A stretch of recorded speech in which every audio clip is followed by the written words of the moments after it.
ये सब शुरू हुआ था मार्च की 12 तारीख से। वो मेरे पेरेंट्स के लिए ख़ास थी क्योंकि उनकी 20वीं सालगिरह थी शादी की। वो एक खूबसूरत दिन था और मेरे पेरेंट्स के लिए बहुत ही ख़ास। मैंने बहुत ही अच्छे कपड़े पहने हुए थे और उस वक्त टाइम हुआ था 5:33।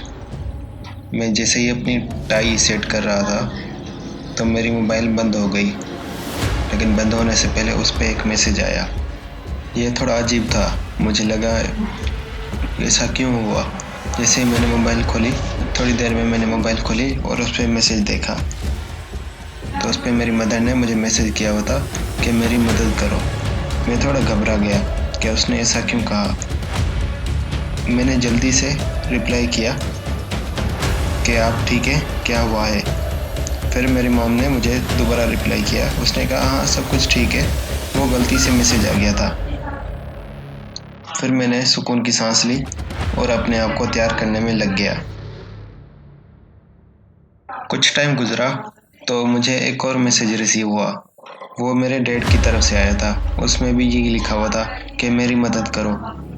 मैं दोबारा डर गया और मैंने दिल ही दिल में सोचा कि मेरे डैड मजाक कर रहे होंगे। फिर कुछ टाइम बाद दोबारा एक मैसेज आया। उस पर लिखा हुआ था कुछ भी नहीं हुआ, ये सिर्फ एक गलती से हुआ है, जैसे मेरी मॉम ने मुझे बाद वाला मैसेज किया था। अब इस सारे मामले में मुझे थोड़ी गड़बड़ लग रही थी क्योंकि कुछ टाइम पहले मेरी मॉम ने मैसेज किया, फिर दोबारा मेरे डैड ने मैसेज किया।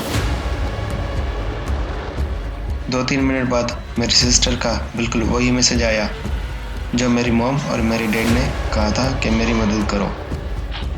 ये कोई इत्तेफाक तो नहीं था। मैं जल्दी से रेस्टोरेंट की तरफ गया जहाँ पे मेरे मॉम और डैड सालगिरह की तैयारी कर रहे थे। मैं थोड़े ही रास्ते पे था तो मुझे पुलिस वाले ने रोका कि सामने वाला रोड बंद है क्योंकि वहाँ एक गाड़ी का एक्सीडेंट हो गया है। और मुझे उसी वक्त लगा कि कुछ तो गड़बड़ है। मैंने पुलिस वाले को कहा कि मुझे जाने दो, मुझे देखना है कि वो एक्सीडेंट किसका हुआ है, क्योंकि मुझे डर लग रहा था कि मेरी मॉम और डैड और मेरी बहन का एक्सीडेंट ना हो गया हो। मैं जैसे ही उसके पास गया तो मेरी आंखें खुली की खुली रह गई जब मैंने अपनी मॉम और डैड और अपनी बहन की लाशें देखी। मैंने उनसे पूछा कि उनकी मौत किस टाइम पे हुई थी, तो पुलिस वाले ने जवाब दिया कि उनकी मौत बिल्कुल 5:33 पे हुई थी।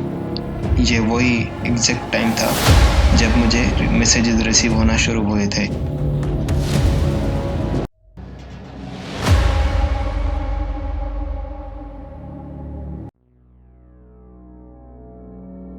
हमारे पड़ोस में एक फैमिली रहने आई और उनके साथ एक कुत्ता होता था। वो कुत्ता अजीबोगरीब हरकतें करता रहता था। कभी खुदाई करता था तो कभी दरवाजे पे आके भौंकता रहता था। एक दिन मैंने उसे खुदाई करते हुए देखा अपने गार्डन में। जब वो खुदाई करके चला गया तो मैंने उसी जगह पे जाके खुदाई की। मैंने सोचा मैं देखूं तो सही कि वो करता क्या है। जब मैंने वो देखा तो उसमें हड्डियां थी। अब ये पता नहीं था ये किसकी हड्डियां थी। तो कुछ दिन गुजरे, वो हमारे घर में आया और उसने मुझे काटने की कोशिश की, लेकिन मैंने अपने आप को बचाते हुए उसे मार दिया।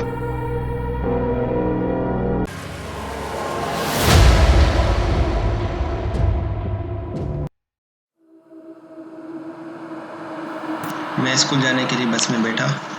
सब कुछ इग्नोर करके मैंने हेडफोन्स लगा दिए अपने कानों में और म्यूज़िक चला दिया। थोड़ी देर बस चली और एक क्लासमेट के घर के बाहर गाड़ी रुक गई उसे पिक करने के लिए, और दरवाजे से एक हाथ बाहर आया और उसने कहा कि तुम लोग चले जाओ। सबको लगा कि वो बीमार होगा, इस वजह से वो नहीं आया स्कूल। वो दिन गुजर गया। जब मैं शाम को घर वापस गया तो मैंने न्यूज़ चैनल लगा दिया और जो मैंने वहाँ पे सुना उसने मेरे रोंगटे खड़े कर दिए। और उस न्यूज़ में मैंने ये सुना कि मेरा जो क्लासमेट था उसकी पूरी फैमिली को किसी कातिल ने मार दिया, बहुत ही गंदे तरीके से। अगले दिन मैं बस में बैठा और हम लोग उसी घर के बराबर में आके खड़े हो गए।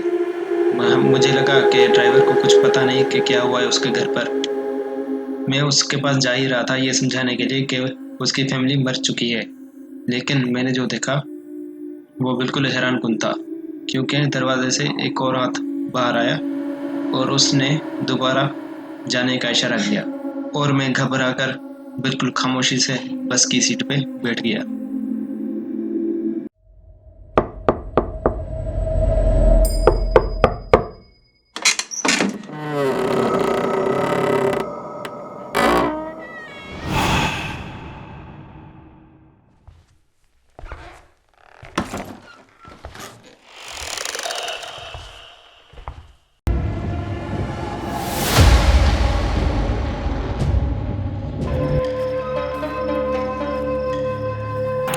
हमारे एक टीचर ने हमें कहानी सुनाई कि जब वो 15 साल की थी तो उसको एडवेंचर का बहुत शौक होता था।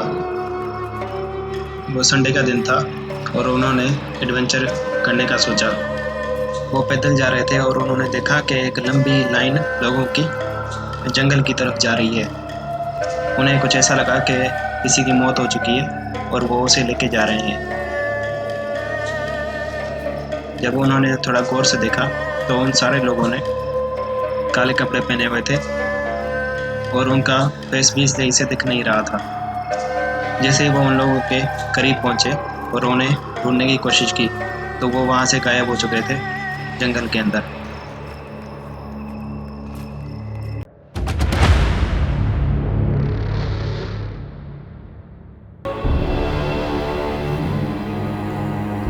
हमारे घर में एक बार होता था मेरे डैड का। एक शाम मैं अकेला था अपने घर में और मुझे नीचे सीढ़ियों से कुछ पैरों की आवाज़ आई।